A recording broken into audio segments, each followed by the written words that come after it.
My name is Martin Sterling. I'm 55 now, but what I'm about to tell you happened 2 decades ago, when I was 35. It was the night my family thought they had finally broken me. The Sterling estate in Boston still smelled of lilies and candle wax from my father's funeral earlier that day. The grand dining hall, with its glittering chandelier and the long mahogany table that had hosted generations of stiff family dinners, felt colder than I'd ever remembered. My mother, Margaret, sat rigid at the head, pearls gleaming against her black dress. To her right, Richard lounged with the confidence of a man certain of victory, and to her left, Elaine twirled the stem of her wineglass, lips curved in a faint, satisfied smirk. I sat opposite them, hands folded in my lap. My wife Claire absent. She'd been given no seat at this particular table of judgment. At the far end, the family lawyer adjusted his glasses and cleared his throat, his voice heavy with the weight of the words about to come. The will was read. Richard, my elder brother, inherited majority control of Sterling Industries, the empire our father had built brick by brick out of shipping and logistics. Elaine, my younger sister, was granted a string of properties and lucrative investments. My mother's gaze never left me as the lawyer's voice finally dropped into silence before he announced my share, $1 solitary, given, in his words, for closure.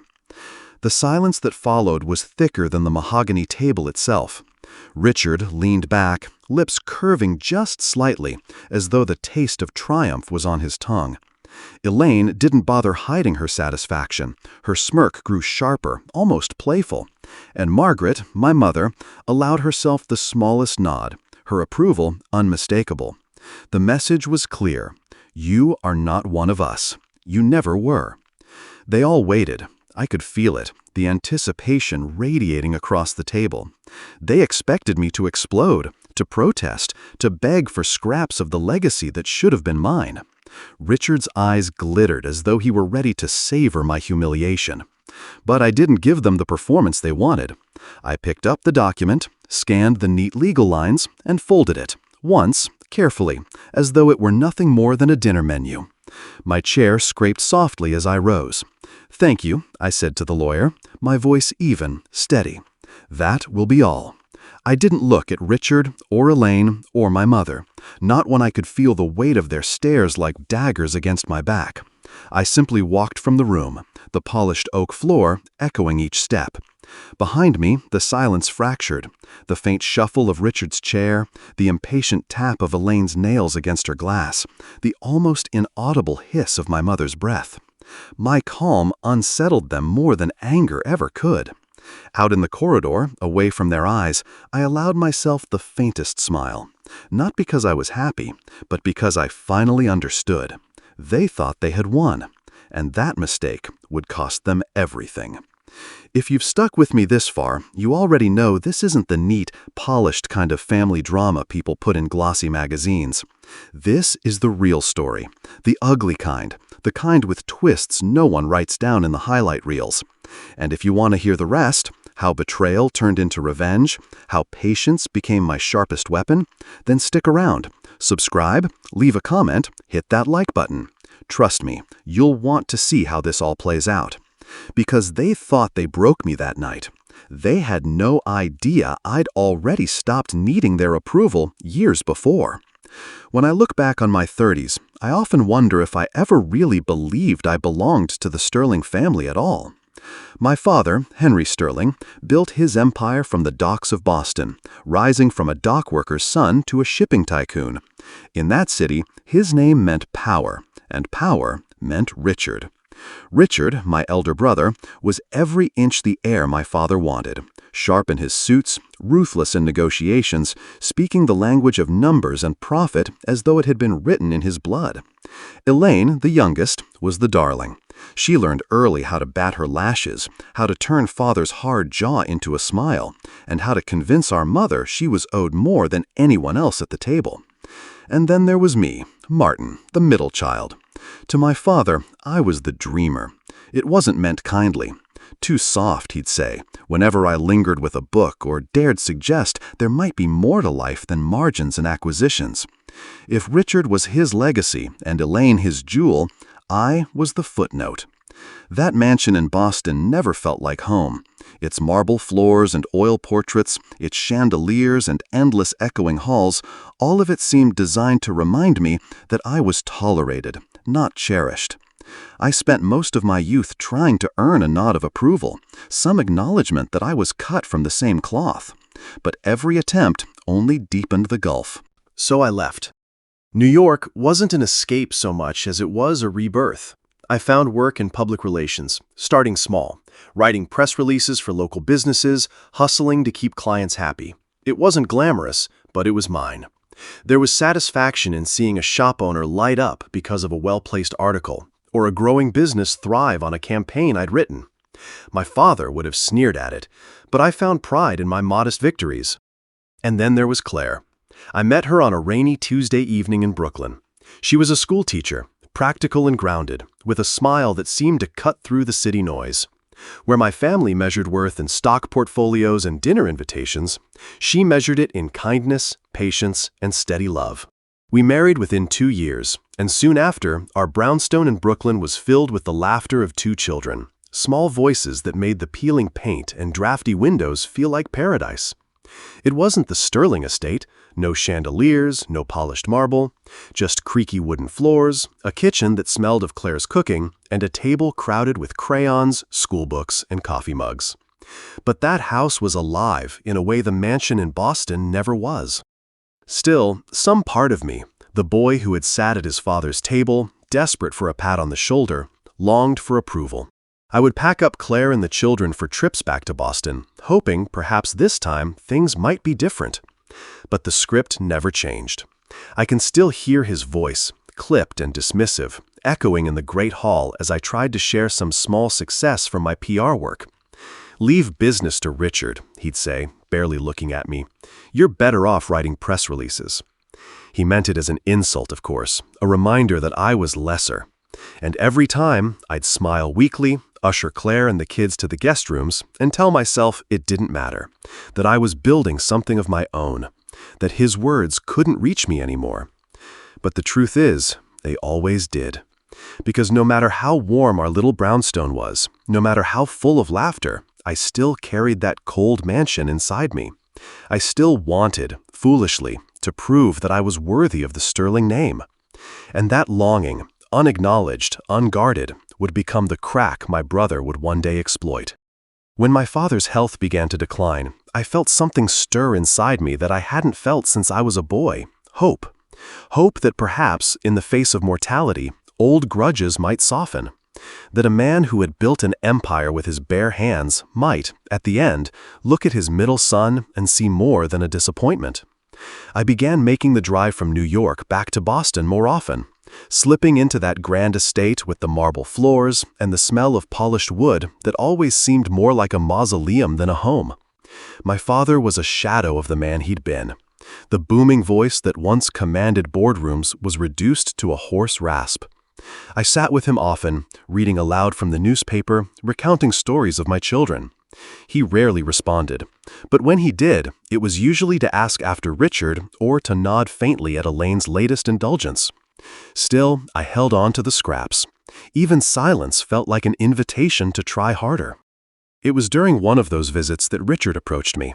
He carried himself with the casual confidence of a man who already considered himself the new patriarch. His hand clapped my shoulder with practiced warmth. "Martin," he said, "we need to make sure the transition goes smoothly. Dad can't handle the paperwork anymore, and the business needs stability. Just some temporary documents, nothing serious. For the family's good." I wanted to believe him. God help me, I wanted to believe that for once Richard saw me as part of the team, as a brother. He placed the papers before me, dense legal language I barely skimmed, and smiled that charming, easy smile that had fooled so many before me. Claire wasn't there that afternoon. She was home with the children. Alone, caught in the old web of wanting to belong, I signed. I told myself it was nothing more than a gesture of loyalty, that maybe Richard would carry my name back to our father with approval, that maybe this would be the moment he finally saw I wasn't useless. But hope, I would learn, is a dangerous weakness. Weeks later, Claire was sorting through our finances. She had a sharper eye for numbers than I ever did, when she paused over a set of documents forwarded from the Sterling estate. Her brow furrowed as she read, lips tightening in that way that always meant trouble. "Martin," she said slowly, "do you realize what you signed?" I remember the pit opening in my stomach as she explained. I hadn't just signed a temporary agreement. I had signed away my claim to family shares, my only legal foothold in the empire. The ink of my signature had erased me from the Sterling business as cleanly as if I had never existed. The betrayal was sharp, but sharper still was the shame. It wasn't just Richard's manipulation that gutted me. It was the knowledge that I had let him. My own longing to matter, to finally win their acceptance, had blinded me. I had walked willingly into the trap. When I confronted Richard, he didn't bother to deny it. He simply leaned back in his leather chair, a tumbler of scotch in hand, and offered me a smile that was all teeth. "You were never meant for this business anyway, Martin," he said. "Better for everyone this way." He might as well have slammed the door of the family vault in my face. I left his office that night hollowed out, Claire's hand gripping mine as though she feared I might collapse under the weight of it all, and in truth, I nearly did. Not just because of what I had lost, but because of what I finally understood.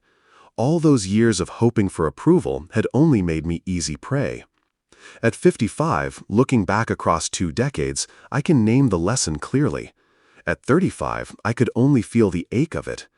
I was not their brother, not in any way that mattered.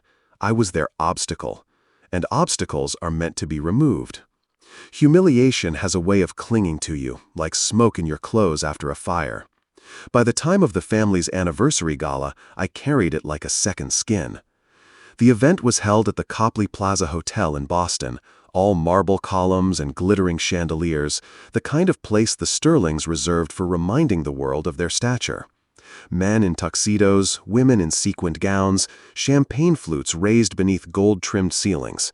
It was Richard and Elaine's world, polished and impenetrable. Claire and I attended out of duty, though she squeezed my hand as we entered, as if to anchor me in a sea of people who wished I weren't there. It didn't take long for the whispers to find me. Guests leaning too close, their smiles stretched thin.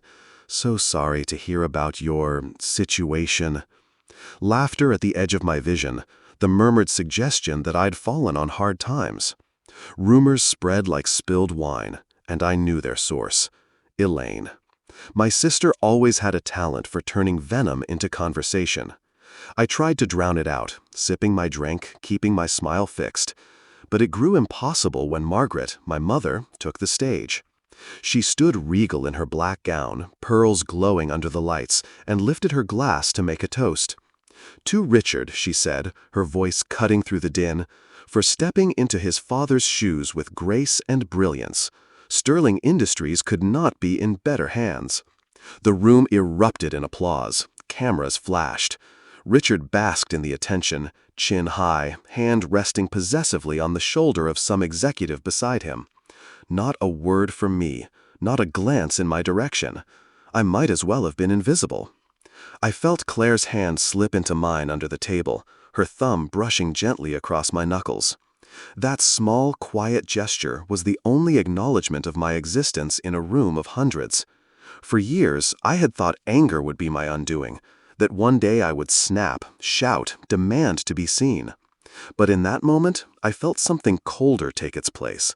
Not fury, not grief, something harder, something sharper. I made no scene, no protest. I clapped politely, raised my glass, and let them believe they had written me out of the story. But inside, a vow was forged. I would never again chase their love, never again bend for a nod of approval that would never come. I would outlast them, quietly, patiently. I would wait for the cracks to form, and when they did, I would be ready. As I sit here now, 20 years later, I can tell you the truth. That vow was the moment my story truly began. That was the night I became dangerous. And if you're still here, listening, you're the kind of person who wants the real story, not the polished version families like mine put on display. So go ahead, subscribe, leave a comment, hit that like button. Because from this point on, the game changes. What comes next isn't desperation, it's rebellion. Revenge doesn't arrive like thunder. It doesn't roar in all at once. At least mine didn't. It came in whispers, in folded documents slipped into my hand when no one was looking, in quiet nods from people who hated Richard's arrogance almost as much as I did. It began with a man named Frank Delaney, an operations manager who had worked under my father for decades. I found him smoking alone outside the Sterling building one evening, his shoulders hunched, his eyes shadowed. He muttered about Richard treating the staff like furniture, disposable, replaceable, unworthy of courtesy. I said little, only listened. That was enough. A week later, a thin envelope appeared in my mailbox. Inside were quarterly reports that didn't quite add up. More followed. Procurement records, expense sheets, draft contracts. The documents arrived piecemeal, each one a puzzle piece that on its own meant little. But when I laid them out across my modest desk in New York, patterns began to emerge. Numbers that bent in impossible ways, transfers to places that shouldn't exist, charities that looked noble on paper but evaporated upon inspection. I didn't trust myself to interpret it all, not yet. That's when I called on an old college friend, Daniel Riley, who had built a steady career as an accountant. I invited him for coffee under the pretense of catching up, and slid the papers across the table. At first, he frowned in confusion. Then the frown deepened into something else, concern, maybe fear. He tapped his finger on one column, then another. These aren't mistakes, Martin. These are deliberate. Offshore accounts, tax shelters, fraudulent write-offs hidden under charity events. I thought of Elaine then, posing for photographs at her endless galas, smiling as she cut ribbons and sipped champagne. To the public, she was a philanthropist. On paper, she was siphoning money. The truth didn't enrage me, it steadied me. Piece by piece, the image of their invulnerability began to fracture. They weren't gods on marble thrones. They were liars, cheats, and liars always leave trails. Meanwhile, I began laying the foundation of something new, quietly, cautiously. Chicago was far enough from Boston to stay off their radar, but close enough for me to move between the two worlds. I rented a modest office there, no nameplate on the door, and built a boutique PR and communications firm. My specialty was the kind of contracts Richard always dismissed as beneath him: mid-size companies, nonprofits, small but hungry businesses. The work was steady, and the clients were grateful. They became my lifeline. Claire was my co-conspirator, though she never used the word. At night, after the children were asleep, she would sit at the kitchen table with me, combing through bank statements, finding places to tuck away money where no sterling hand could reach. She opened savings accounts in her name, set aside emergency funds, and smiled softly whenever I worried aloud. "We're not just surviving anymore," she whispered one evening as she folded away receipts. "We're building." That word stayed with me. Building. Not pleading, not hoping. Building. The humiliation of the gala had burned something out of me, but in its place, something sharper had taken root, a quiet confidence. No one outside my home knew what I was doing, and that was exactly the point. Richard preened at his board meetings. Elaine flaunted her gowns at galas. Margaret looked down her nose from her marble throne. And all the while, I was weaving a net beneath them, thread by patient thread. At 55, I can see it clearly. The transformation was not sudden, but steady. Each document collected, each account hidden, each client signed. It was the slow turning of a wheel. They still thought of me as the dreamer, the disappointment, the obstacle already removed. And that blindness, their smug certainty, became my greatest weapon. Because I was no longer waiting for their approval. I was preparing for their collapse. The night of the will reading still lingers in my memory like a photograph. Polished wood, crystal glasses, the weight of silence broken only by the lawyer's dry voice. Richard leaning back in his chair, smugness practically radiating. Elaine with her cat-like smile, eyes glittering as if she had just won some long-awaited prize. My mother, Margaret, sipping her wine with serene approval, as though the evening had unfolded exactly as she had planned all along. On the surface, they were right. I had been cut out. A single dollar for closure. A token, an insult, a way to erase me without saying the word erased. They were waiting for me to break, waiting for the begging, the protest, the desperate clawing at what I'd lost. But I didn't break. I folded the papers, thanked the lawyer, and excused myself. To them, it must have looked like resignation. To me, it felt like the quietest victory of my life. Because what they didn't know was that I had already acted. Months before my father's death, before the will was even finalized, I had filed confidential reports with the IRS and the SEC. Thick packets of evidence, painstakingly gathered over months, fraudulent expense reports, sham charities, offshore transfers that stank of evasion. Every crooked number Richard had buried in his arrogance, every indulgent scheme Elaine had disguised as generosity, I had put it all in motion. The investigation wheels were already turning, slowly, invisibly, grinding toward the inevitable. It wouldn't happen in a day or even a week. That was the beauty of it. Richard and Elaine clinked their glasses that night, celebrating their supposed triumph. And all the while, the storm had already begun to gather, just beyond their sight. I remember sitting there as Richard poured himself another drink, grinning like a king in his court. Elaine leaned against the back of her chair, eyes darting toward me as if to savor my humiliation. Margaret looked at me once, coolly, as though to confirm I'd finally accepted my place in the shadows. I almost laughed, not outwardly, not enough to tip my hand, but deep inside, where the humiliation had once burned, there was now a calm certainty. Their empire wasn't built on marble and steel, it was built on lies. And I had already loosened the foundation. So I let them believe they had won. I stood, offered a polite nod to the lawyer, murmured my goodnights. Richard smirked.